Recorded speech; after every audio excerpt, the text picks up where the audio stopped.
জায়গায় তো একটুও থাকে না চুপচাপ করে বসে, তাই যাতে এক জায়গায় একটু চুপচাপ বসে খেলে, তাই জন্য এগুলো ওর দিদির সব রং বই সব ওকে দিয়ে দিয়েছি, যাতে একটা জায়গায় চুপচাপ কিছুক্ষণ অন্তত থাকে, খেলা করে চুপচাপ বসে বসে।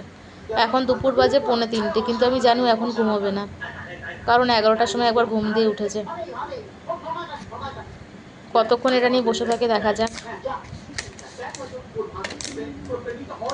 একটা পৃষ্ঠা অলরেডি ছেঁড়া হয়ে গেছে। ব্রাশটার এবার 12টা বাজাবে মনে হচ্ছে। যাই হোক, কিছুক্ষণ যদি চুপচাপ একটা জায়গায় থাকে আর কি, সেই কারণেই এটা দেওয়া। আর আমি এখন বই দেখছি, এই যে এটা কি বই, এটা আমার সাথী বোধ হয়, না সাথী। আমার অভ্যাস হয়ে গেছে, মানে খাওয়া দাওয়ার পর দুপুরবেলা একটা বই চালানো। পুরোনো বইগুলো বেশ দেখতে ভালোই লাগে। আর এই যে আবার বন্ধ হয়ে গেছে, মুখটা করেছে দেখো না।